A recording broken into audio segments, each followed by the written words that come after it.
Fantastic. Thank you so much, Nevin. Up next, we have Frank Laukien. He is the chairman, president, and CEO of Bruker Corporation, and he's also the author of Natural Evolution 4.0, Feedback-Driven and Actively Accelerated Biological Evolution. Welcome, Frank. You see my screen? Do we have the slides?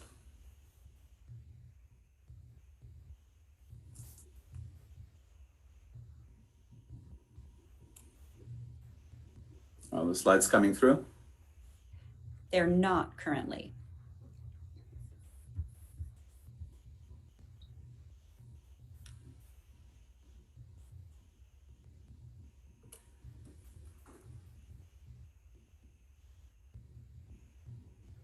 I get a thumbs up. That looks like my slides. Thank you, Tamara. You're welcome.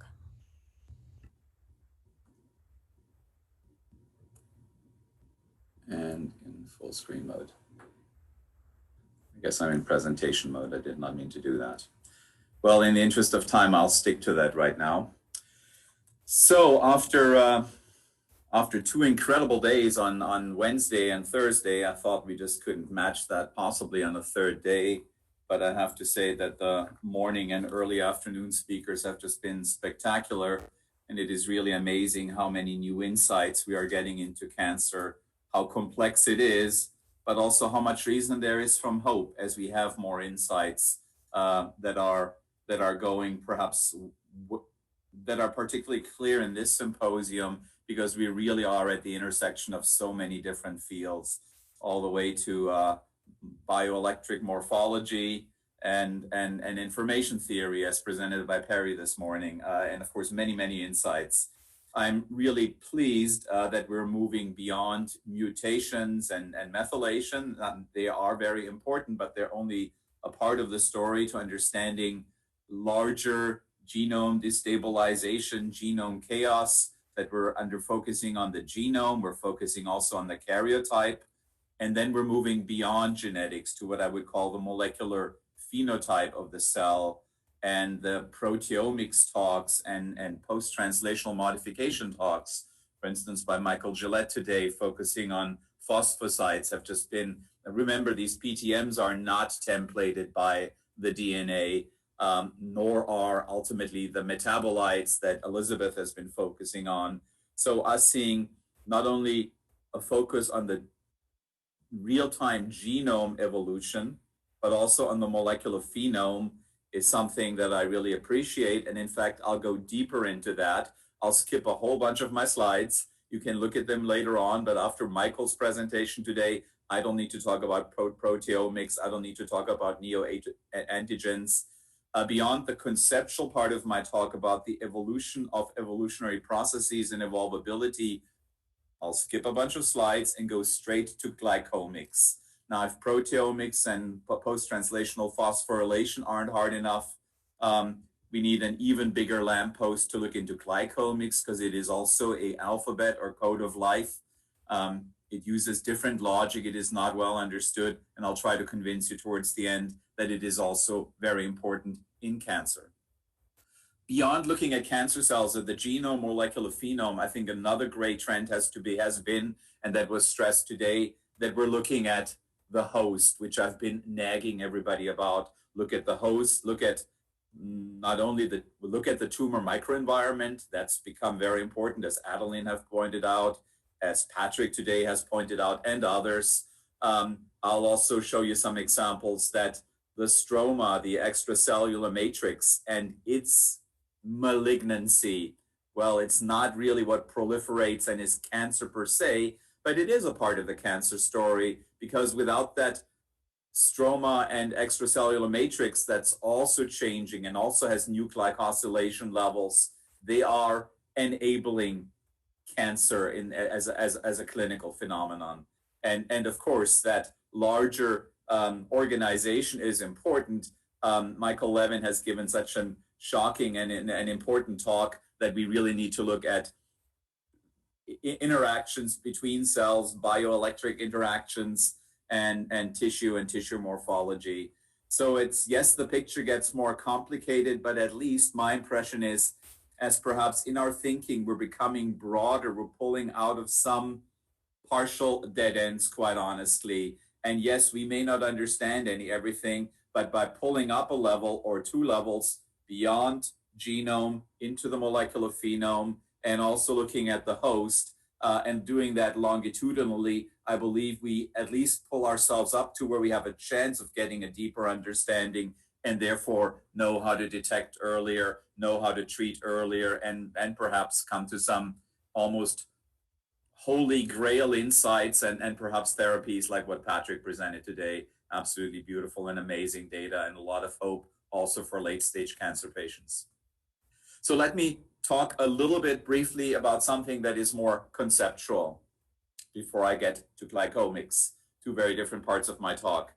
I've been harping on in my book and in this today's talk, and that's also what my abstract is about the evolution of evolutionary processes, both in organismal and in cancer evolution.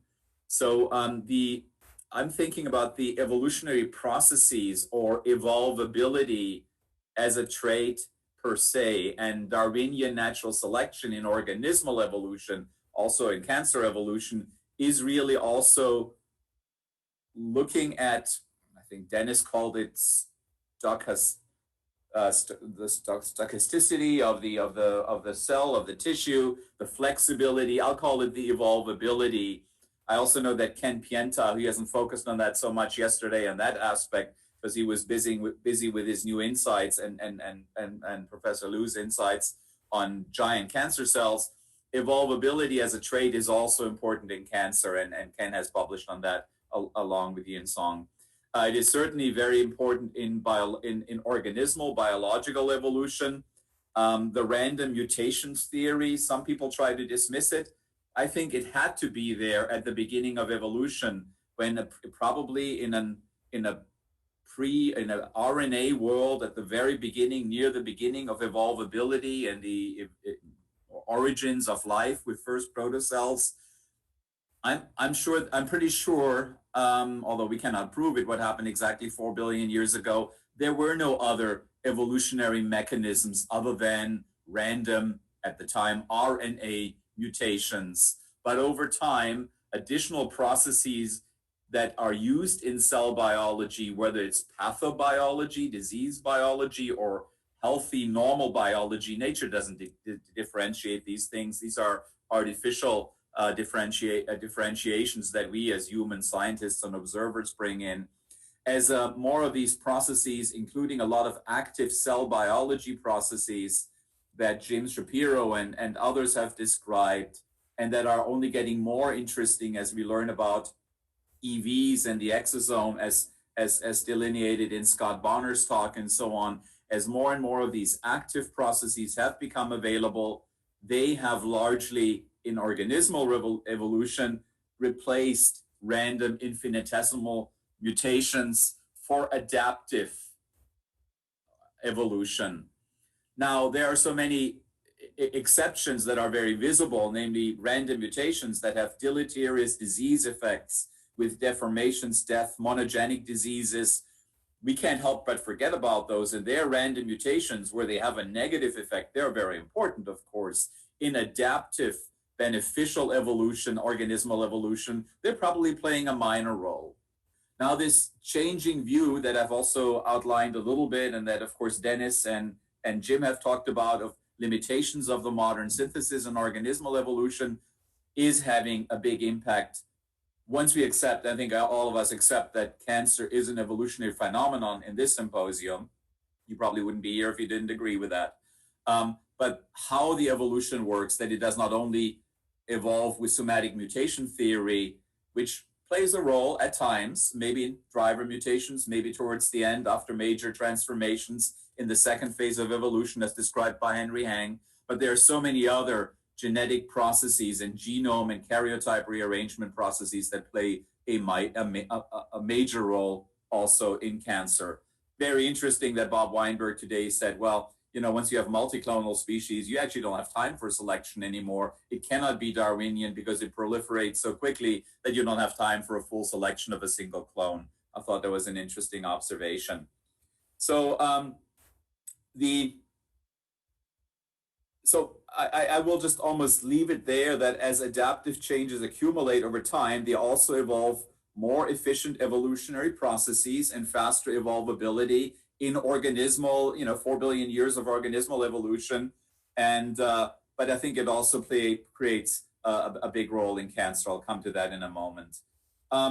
If you're really interested in evolution of evolvability, there is an excellent chapter by Wagner and Draghi from 10 years ago from the book on evolution, the extended synthesis. They deal with some of the, why has that been a blind spot in the modern synthesis? Why are a lot of population geneticists a little bit, I would say, philosophically adverse to that idea? But nonetheless, I think they very convincingly dealt with all the arguments that evolvability can be selected as a trait like so many other beneficial traits in adaptive evolution. So let me not dwell on that.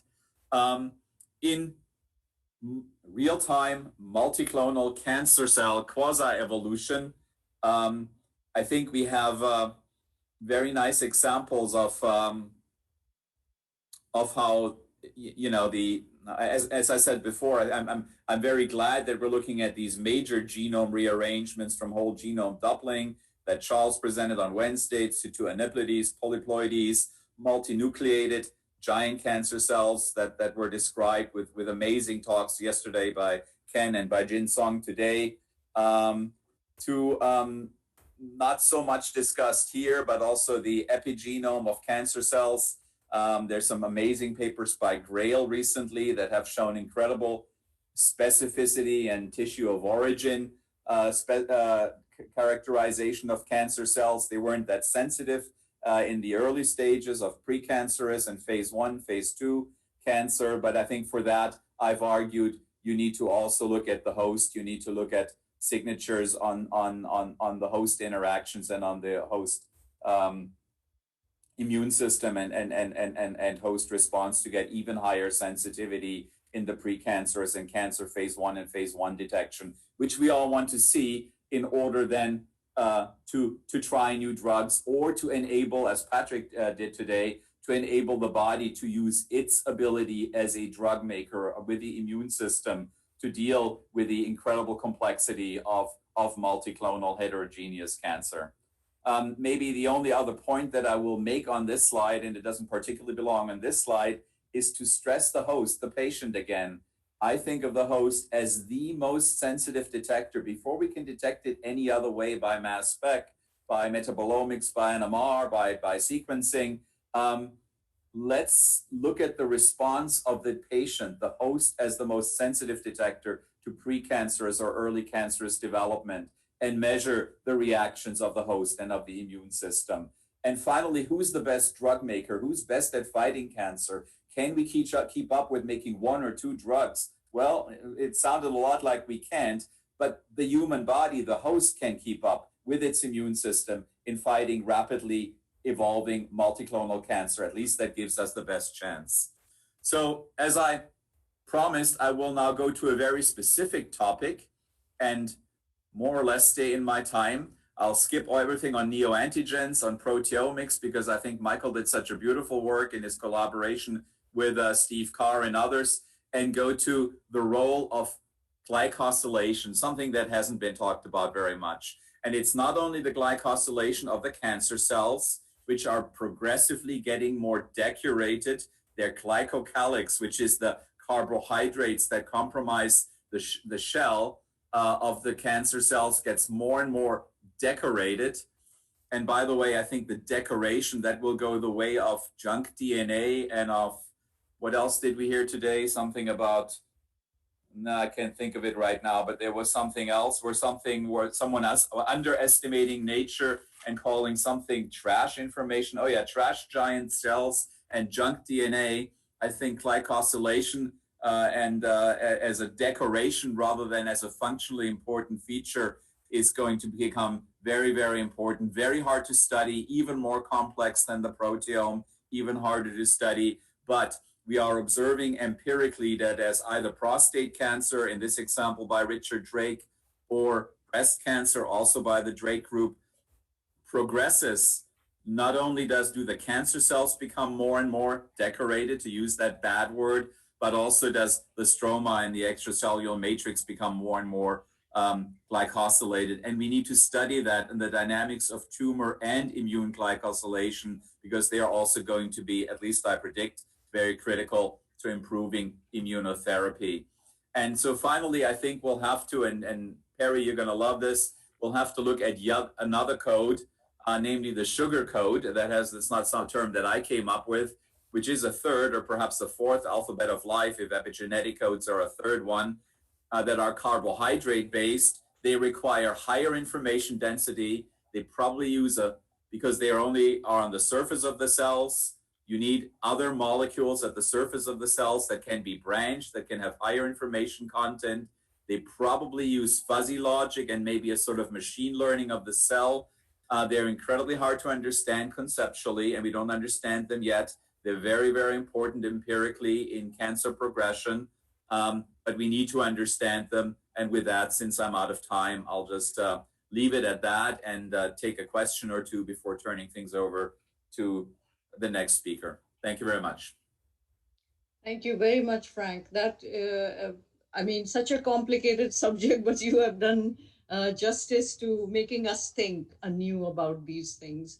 I was going to ask this question, and then I got a comment from Dr. Tao Wu, who also has the same thing. So this morning we heard Dr. Weinberg in a brilliant talk tell us that epigenetic programs have the lion's share of epithelial to mesenchymal transformation, and they seem to be the most important culprit.